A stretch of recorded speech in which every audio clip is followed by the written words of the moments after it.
Selamat siang kepada Bu Fitria dan Bu Sofi. Kami dari kelompok 6 pada kesempatan ini akan mempresentasikan tentang teknologi sistem gerak. Ini anggota kelompok kami sudah membagi sesuai tugas-tugasnya. Dimulai pertama oleh Sabrina. Apa itu sistem gerak? Sistem gerak adalah sistem organ pada tubuh manusia yang berperan dalam pergerakan tubuh. Organ yang mendukung kerja sistem gerak antara lain adalah rangka dan otot. Teknologi pada sistem gerak. Sistem gerak dapat mengalami beberapa gangguan yang di mana gangguan tersebut dapat terjadi pada tulang, persendian, maupun otot. Seiring berjalannya waktu, mulai berkembang teknologi-teknologi untuk mengatasi gangguan atau kerusakan dan kelainan tersebut. Antara lain, ada penyembuhan patah tulang. Yang pertama, ada pemasangan gips, yaitu bahan kapur yang diletakkan di sekitar tulang yang patah atau rapuh. Yang kedua, ada pembidaian, yaitu menempatkan benda keras di sekeliling tulang yang patah. Pembidaian dengan gips itu berbeda, hanya gips lebih kuat dan lebih aman. Contoh pembidaian yaitu mitela. Yang ketiga, ada pembedahan internal, yaitu pembedahan untuk menempatkan batang logam atau piringan pada tulang yang patah. Contohnya seperti memasang pen. Yang keempat, ada penarikan beban untuk menahan anggota gerak yang mengalami deformitas dan mempercepat penyembuhan. Yang kedua, ada penyembuhan kanker atau tumor tulang. Kemoterapi atau biasanya menggunakan obat-obat yang sangat kuat untuk mencoba membunuh sel kanker. Sayangnya proses ini menyebabkan beberapa sel normal juga mati. Yang kedua, ada radioterapi, yaitu pengobatan kanker yang menggunakan sinar radioaktif seperti sinar X, elektron, dan sinar gamma. Yang ketiga, ada operasi yang bertujuan untuk menghilangkan tumor lokal pada tulang. Ada dua macam, yaitu limb salvage atau mengganti tulang yang terkena tumor ganas dengan implan atau cangkok tulang dari pasien lain yang baru saja meninggal dunia. Dan yang kedua, ada limb ablation, yaitu mengamputasi tulang yang terkena tumor ganas. Nah, selanjutnya ada pergantian sendi. Pergantian sendi itu dilakukan dengan cara pembedahan untuk mengganti sendi yang rusak dengan logam. Bonggol sendi itu diganti dengan logam campuran, misalnya campuran titanium, dan cawan sendi yang rusak diganti dengan mangkuk polietilena, misalnya plastik, yang kerapatannya tinggi. Kedua sisi direkatkan dengan senyawa metal metakrilat berpori yang memungkinkan fisiologi tulang tetap berjalan normal.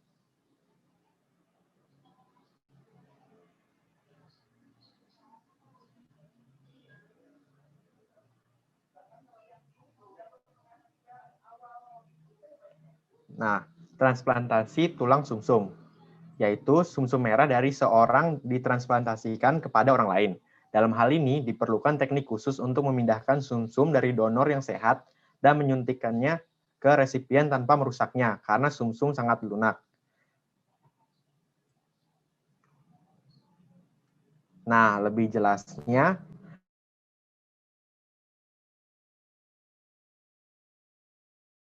transplantasi sumsum tulang bisa kita lihat di video ini. Here's how it works. First, blood stem cells are extracted from the donor. Most commonly, blood stem cells are filtered out of the donor's bloodstream by circulating the blood through a machine that separates it into different components. In other cases, the marrow is extracted directly from a bone in the hip, the iliac crest, with a needle. Meanwhile, the recipient prepares for the transplant. High doses of chemotherapy or radiation kill the patient's existing marrow, destroying both malignant cells and blood stem cells. This also weakens the immune system, making it less likely to attack the transplanted cells. Then the donor cells are infused into the patient's body through a central line. They initially circulate in the recipient's peripheral bloodstream, but molecules on the stem cells called chemokines act as homing devices and quickly traffic them back to the marrow. Over the course of a few weeks, they begin to multiply and start producing new, healthy blood cells. Yang kelima ada penanggulangan skoliosis kongenitalis. Skoliosis kongenitalis adalah suatu kelainan pada lengkung tulang belakang bayi yang baru lahir. Skoliosis ini dapat menyebabkan kelainan bentuk tubuh yang serius pada anak yang sedang tumbuh. Oleh karena itu, seringkali dilakukan tindakan pengobatan dengan memasangkan penyangga atau brace sedini mungkin. Jika keadaan memburuk, perlu dilakukannya pembelahan. Dan yang keenam adalah implan. Implan adalah pemasangan suatu material dari benda rigid atau kaku, misalkan titanium, pada tulang belakang yang mengalami gangguan. Selanjutnya ada tangan bionik. Jadi tangan bionik itu merupakan tangan buatan yang bersifat fungsional sehingga dapat digunakan untuk melakukan berbagai macam gerakan kombinasi tangan ataupun untuk memegang benda. Contohnya itu kayak mengetik gitu-gitu. Nah, terus di sini tuh ada contoh video penggunaan tangan bionik. What the hell is that? Everyone's got a gimmick now.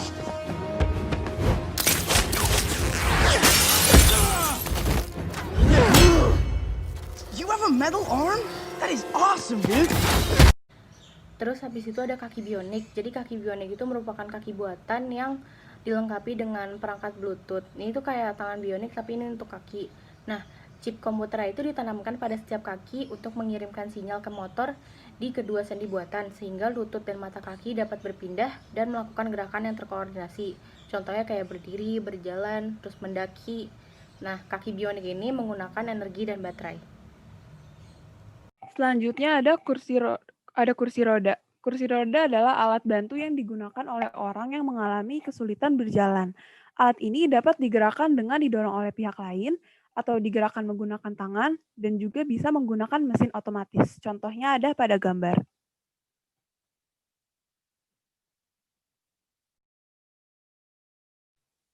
Selanjutnya ada penanggulangan kaki O. Kaki O atau disebut juga Genivarus atau bow legs adalah salah satu kelainan terbanyak pada tungkai anak-anak, di mana lutut tampak bengkok membentuk huruf O. Penanggulangannya dilakukan dengan pemakaian sepatu khusus yang harus selalu dipakai.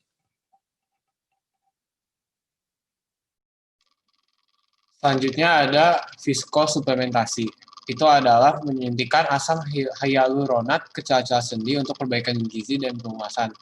Contohnya ini dapat ditanggulangi pada penyakit osteoartritis, yaitu pengapuran atau radang pada sendi. Kemudian yang terakhir ada pencakokan tulang rawan. Ini teknik menanam tulang rawan pada pasien sehingga memindahkan jaringan tersebut ke area yang rusak, misalnya pada sendi lutut. Sekian presentasi dari kelompok kami. Itu beberapa teknologi yang digunakan dalam sehari-hari untuk kerusakan pada sistem gerak. Terima kasih.